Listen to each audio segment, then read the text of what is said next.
Welcome, everyone. I am Wade Baker, one of the co-founders of Cyentia Institute. If you do not know me, also with me, Jay Jacobs, and we'll be tag teaming this as we go through. General topic of conversation for this monthly Cyentia webinar is using exploit intelligence for threat-driven remediation. I could have said risk-based vulnerability management, I suppose. That's a popular acronym.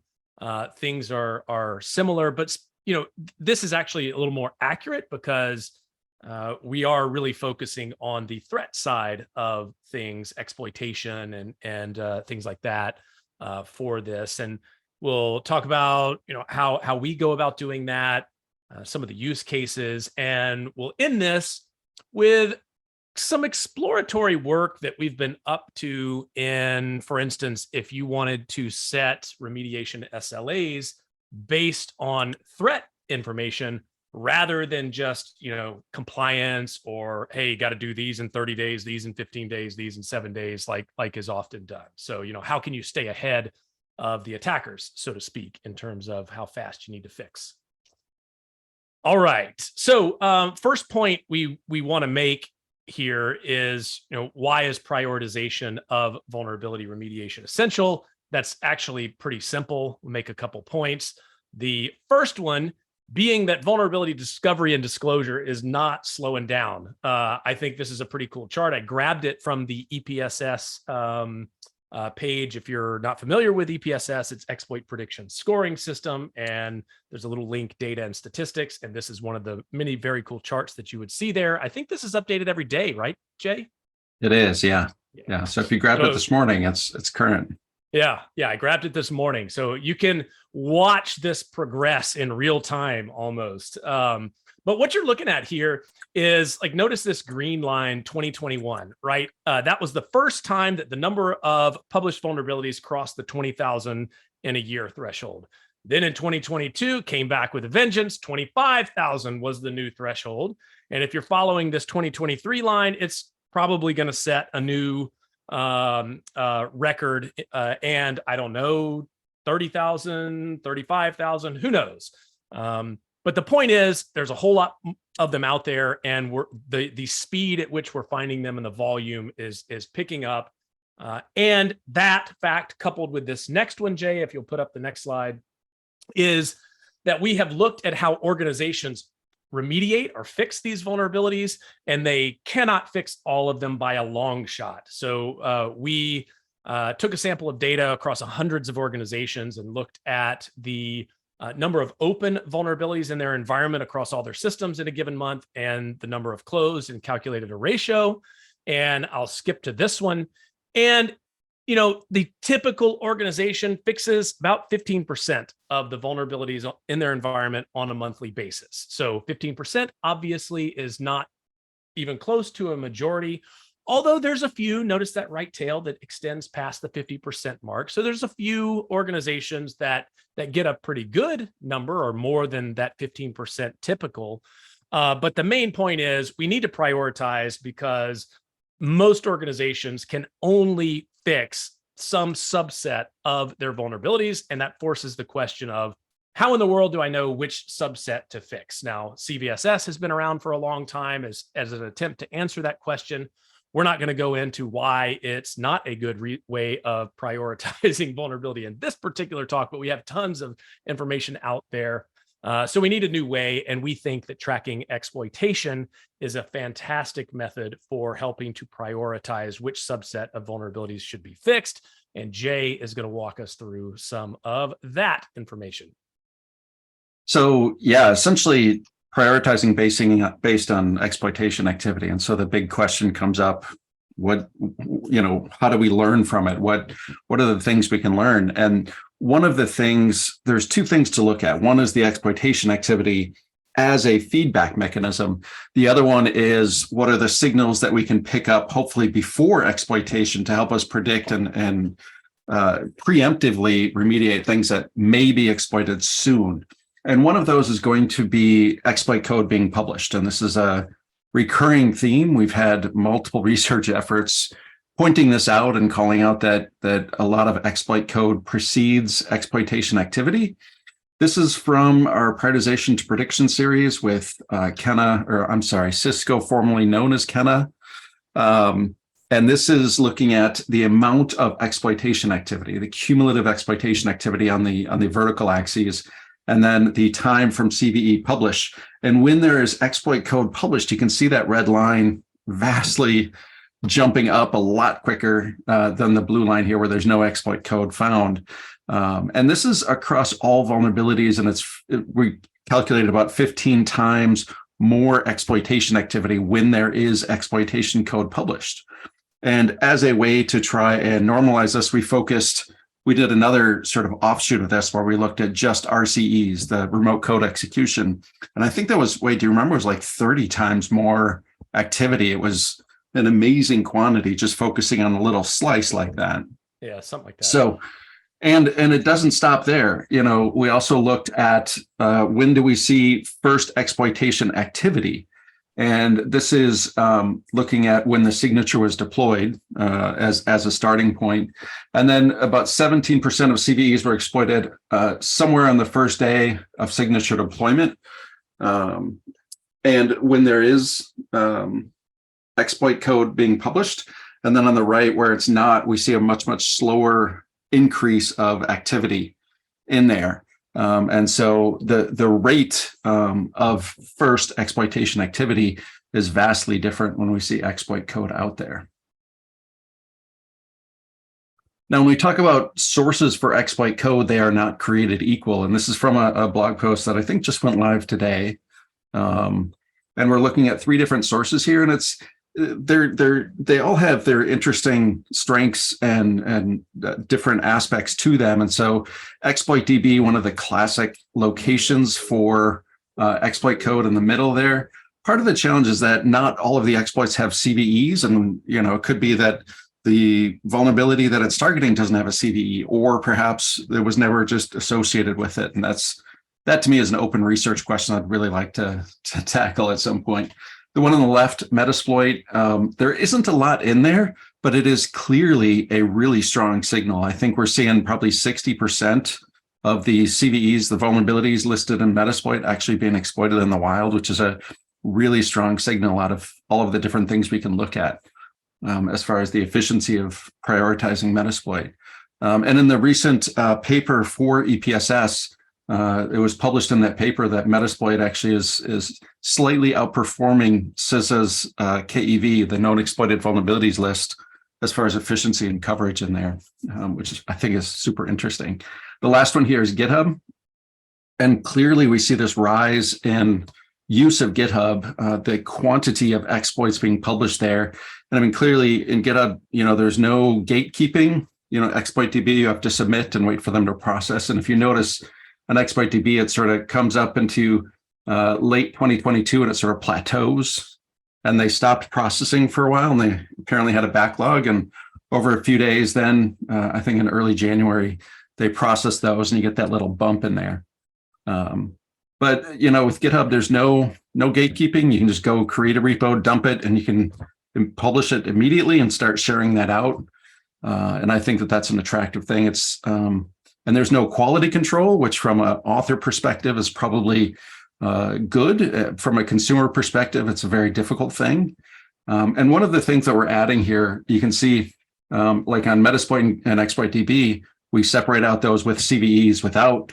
On GitHub, we're separating out those that are actual exploits. And we're doing that through machine learning classifier on trained data. Trying to separate those out. And you can see a good proportion of those that we're coming across are in fact exploit code. The overlap, I think, is interesting as well across the sources. And one of the things that you notice pretty quickly is that Metasploit and GitHub are perfectly overlapped. So pretty much all of the modules in Metasploit in some form or another are in GitHub. And that could be the actual module from Metasploit. It could be, we aren't looking at Metasploit's GitHub repository in there, but people put those Metasploit modules in their own repos or standalone repos, things like that. Or it could just be a standalone exploit in a different repository, even different languages, so on and so forth. So we're just correlating by CVEs here. You can also see ExploitDB is still a unique and viable source. And this is looking, I think, since, early 2021. So over the last 2.5 years, ExploitDB is still getting some unique types of CVEs in there. So it's still a very viable source. And I think this type of thing is interesting. It's a nice, easy way to visualize the overlap and the quantity based on the circle size and things like that. All right. So, you're gonna talk more about this, Jay. I was just gonna say another. I don't think we mentioned EPSS, but it's probably worth just a little bit on that as a source for potential exploitation, prioritizing as well. Those sources that Jay mentioned are monitoring known exploit code. Where does that exist as a signal for exploitation? And then EPSS is a good one as well for the likelihood of exploitation. And it takes factors like, does exploit code exist into consideration? And all of this can contribute to your racking and stacking of vulnerabilities. Yep. Good. Yeah, and EPSS is available to the public at first.org/EPSS. Speaking of that, this is from work in progress on EPSS, looking at the amount of exploitation activity that we're seeing. This is actually looking at unique CVEs in a given year. And a couple of things, the solid line is basically per month, how many unique CVEs we're seeing in that given month. And then the red line is how many unique over that entire year. And you can see, like in 2022, we saw, 9,500 unique CVEs. And I think the interesting thing is, if you look at the month 12 in December, there's about 7,800 CVEs in the last month, which goes against something that we think in the industry, that if something is being exploited or has been exploited, we need to address it. And just looking at those numbers, there were 9,500 in 2022, but in the last month, we are missing about 1,700 of those CVEs. They weren't seen in the last month. So the fact that they were exploited earlier in the year did not mean that it was exploited in December. And I think that's a very sort of simple call out from this plot. But the other big takeaway from here is just the sheer quantity. In 2022, that's basically 10,000 of about 200,000. And that's a pretty good little chunk there of CVEs being exploited in that year. The other thing is some of these dips, this is real world data, and in real world, you have system outages and data collection problems and all sorts of fun like that. So I think that chart is cool by thinking about the sort of, attack surface is increasing. The number of known CVEs that are being exploited in the wild is basically doubled in the last 5 years. And that means something for your organization probably, and how you handle these kinds of things. And this may also mean we're getting better at detecting and getting better data sources, and a lot of interesting things to explore there. This, I think, is really interesting. That same exploitation data, and this is from the same research that we're working on within the EPSS data team, looking at the target of exploitation as a factor of age. And so this is looking at all of that exploitation data. And that exploitation data, by the way, is collected from Fortinet, Gray Noise, Alien Vault. We had F5 data in there, some Cisco data, and I'm sure Shadow Server Foundation. And so a lot of these are network-based. And just looking at the network-based stuff, when we look at the age, so we see exploitation activity and we see the target of that, then we look at the age of what that target is. And you can see, first thing is that target of new things in that first year, out of everything that could be exploited in the first year, we see out of all of the exploitation activity, 4% of it is targeting a vulnerability in the first year, meaning 96% of the exploitation activity is targeting things a year or older. And you can see these groups at the top, and you can see roughly about 77% are targeting things older than 4 years.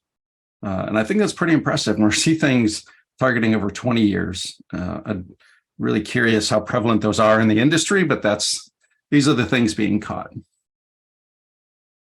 The other thing that I think is interesting is the spread of exploitation activity, because some of the way that the partners are collecting data, we can actually look at how many of the data collection endpoints are reporting this exploitation activity. And you can see basically about 3 out of 4 CVEs that are being exploited are detected by less than 1 in 11,000 data points or data collection sites, which is pretty amazing. So like if you're thinking, this will come up later, if you're thinking that your organization is a viable target and often targeted, you might see a lot more CVEs, a variety of CVEs than other organizations. But if you're sort of on the tail, you're going to see, 6% of CVEs are detected by 1 in 100 or more of organizations. So 1% of the CV of organizations are seeing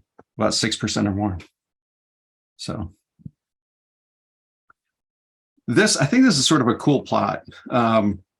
This is comparing two things: how many vulnerable assets are we seeing from this particular vendor, and that's on the left to right. So you can see on the far right we have Microsoft, obviously a very strong install base. Oracle, second place. Then we see Debian, Adobe, NetApp, Red Hat, Fedora. Those are all heavily used products. Vendors have a lot of things in the environments. The exploitability index is something we aggregated from EPSS. And we looked at all of these things and tried to get a good measure of centrality. And you can see things like the Sudo project, even though it's not very widespread, they have some rather exploitable, and this is using EPSS version 2 at the time. And you can see, looking across the top, you get Slackware, Apache, Adobe, Microsoft. These are, especially Microsoft, of course, is widely out there and has a higher than average exploitability index type thing. All right, let's get into this part. This is probably my favorite part of this whole thing, Wade. So I'm looking forward to this. All right, well, keep me on the right track. Again, what we just talked about were various ways that you could think about how to prioritize. You can look at exploit code, you can look at exploitation in the wild, you could look at certain vendor or products that tend to be more exploitable than others. And so let's just pretend that you're in a place where you've got all your vulnerabilities that appear in your environment prioritized, and you're confident that prioritization is based on active exploitation and risk. And that's great if you can get to that point. But then the question sort of becomes, well, how fast should we fix these? Obviously, we should fix the ones that are high risk or high priority at the top of the stack, but how slow is too slow? How fast is fast enough? It's that question is still open. And that's what we're trying to explore here. So a lot of this is exploration, by the way. So I don't think we've published some of these things, but not as many. So you're right. Special when you come to a Cyentia monthly webinar, you get our half-baked ideas and stuff. I'm kidding, sort of. But anyway, this chart I believe has been published, but we're looking at the spread of exploitation from when a CVE is published, and the point is, Jay, I believe the percent is percent of CVEs on the vertical axis, right? Not percent of organizations. So percent of exploited CVEs. Yes, percent of exploited CVEs. And a lot of people think, oh, when a CVE, it's like immediately exploited or something. And that's just not the case. It takes a while sometimes. Jay already showed that chart a while ago that says, there's a 4%, I think, of all the known exploited CVEs that we know about now are released in the last year. Most of them are older than that. And this chart kind of backs that up in the sense that, all right, 70% of CVEs after about a year, 70% of CVEs are seeing some form of exploitation, first time exploitation, not the extent or full extent. It might be a slow burn after that, but the very first detection of it. So takes a little bit of time. Let's move to the next one. But if you're really trying to time remediation, I'm not saying you should wait until the last possible minute, but if you're trying to get some sense of how fast do I need to work to stay ahead of exploitation curve, this chart might begin to give you something to work on. So the tumbleweed in the background are separate CVEs, and the progression across the target population. So this is a little bit of a confusing concept, so I'll try to do it. Jay, help me out if I goof up. But imagine that there's 100 organizations that ever recorded exploitation attempts for a particular CVE. So what this is showing is how fast those first detections move across that target population. So, do all 100 of those see it immediately, or does it take a little bit of time before they register it? And if you can look at the little Etch-a-Sketch looking lines in the background, the ones that jump almost straight up vertically are ones that spread across that target population like super quick, within a matter of weeks or days even, whereas the ones that sort of languish across the bottom are ones that move very, very, very slowly. You might have one organization that sees it after a year, and then in another year, another one sees it, and so on. So, and there's everything in between is the point.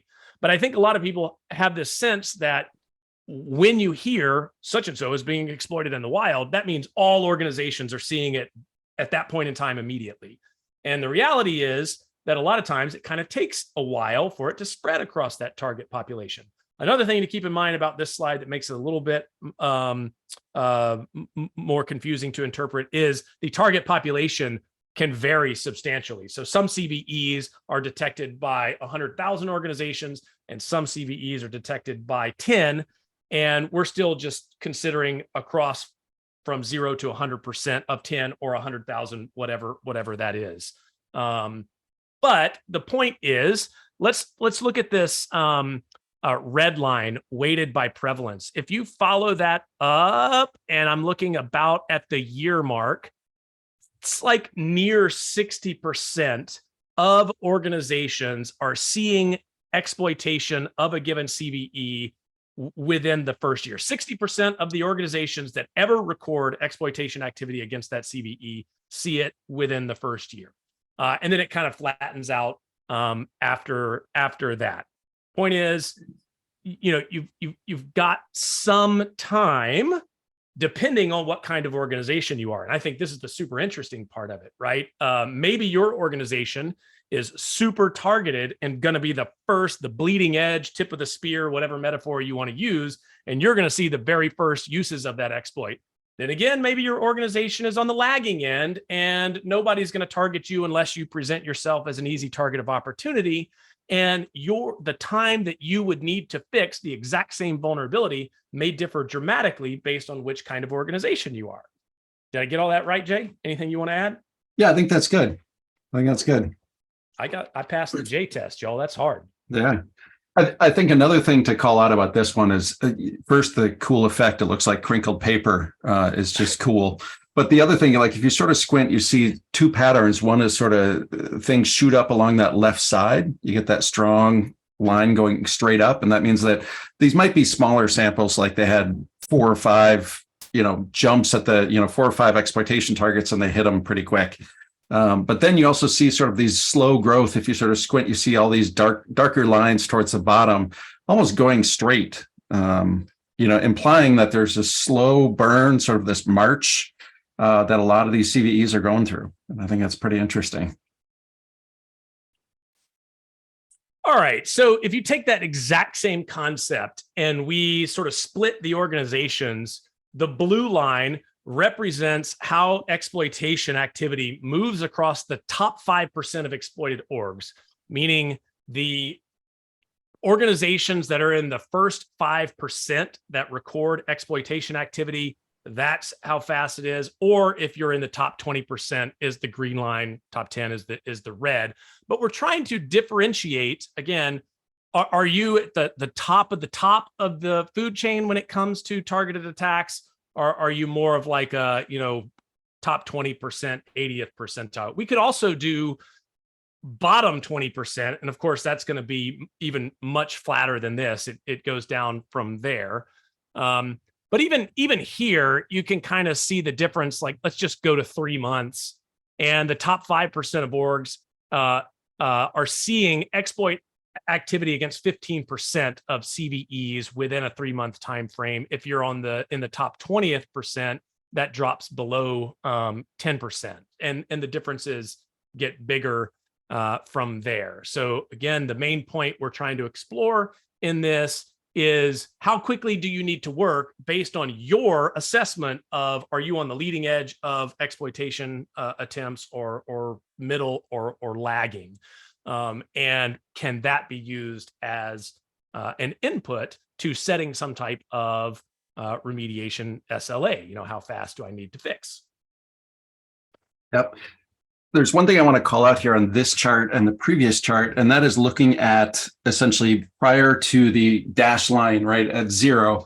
There is exploitation activity pre-publication, right? And I always think of, how like in like in a casino or some kind of a raffle or something, like the people win when they win big, they get their picture taken with like a big check. And they really amplify the sort of, rare thing that is just somebody won big and everybody then sees that picture on the wall and thinks I could be that person. And I think we see this too, even though the amount of exploitation activity pre-published CVE it exists and it's not the majority, but these are the things, for a lot of vendors that may push 0-day remediation efforts are going to put the picture of the person with the big check on the wall and focus on that little sliver in there. And I think that's interesting because it does exist. 0-day exploitation absolutely exists. But when we take the big picture view, there's a more methodical and more even keeled approach to take here. All right, I think this is the last slide. And then, we're happy to take questions, conversation, whatever. But this is sort of the number of overall exploited vulnerabilities that an organization would need to deal with depending on where they are in the target chain. So the bottom one is if you are the number one target for every single CVE, you're the first organization that they ever attempt to exploit it at, which I don't think any organization is the first for everything. So this is a fictitious organization, but let's just say there's like 1,300 CVEs that you would need to remediate and record. And you can kind of see the breakdown of there's, I don't know what that is, 10 to 15% are like sub-0 day, or there, you'd see exploitation very soon. That little aqua sliver is between 0 and 30 days, and so on and so forth. So, you could kind of start thinking about this again and how fast do I need to work to stay ahead of the curve. There's always a little bit of subjectivity here, but I think this is getting in the right direction.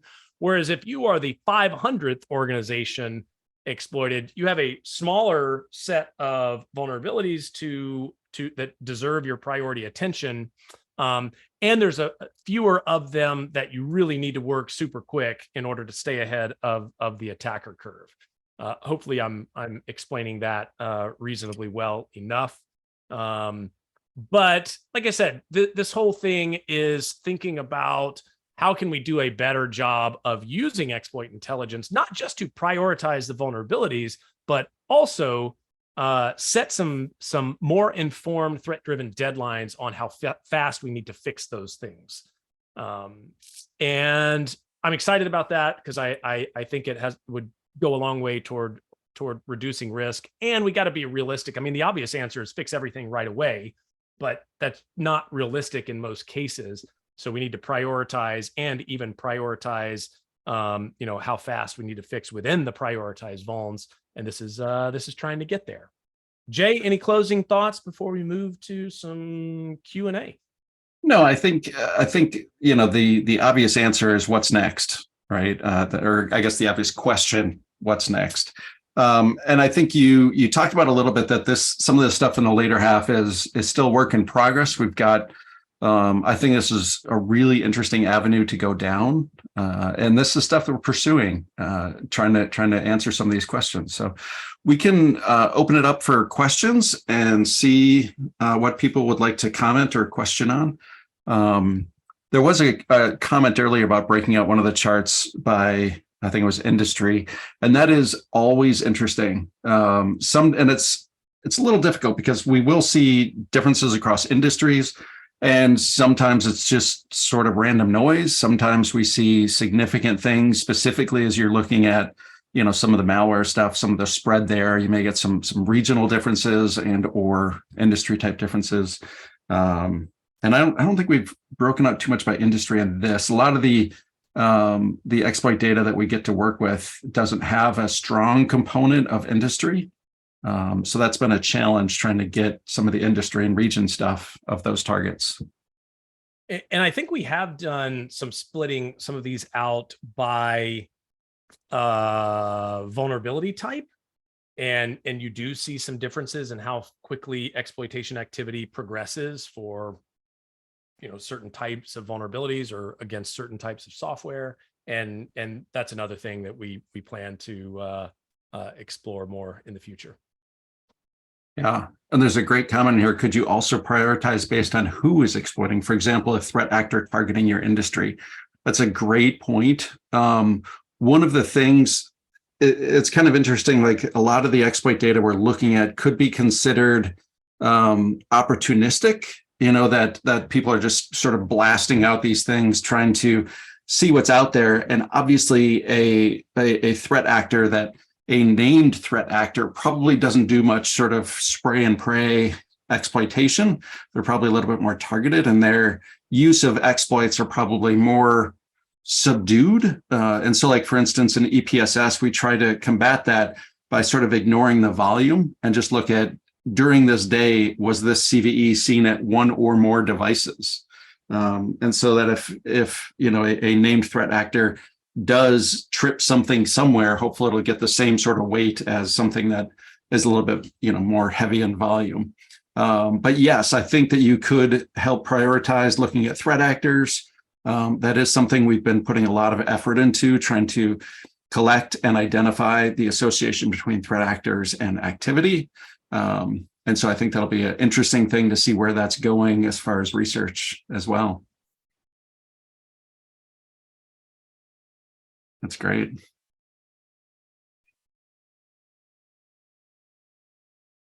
Well, I'm not seeing other questions, but I think it's worth mentioning that, if you're looking for sources of intel, there's on exploitation activity and exploit code and things like that. There's lots of stuff out there.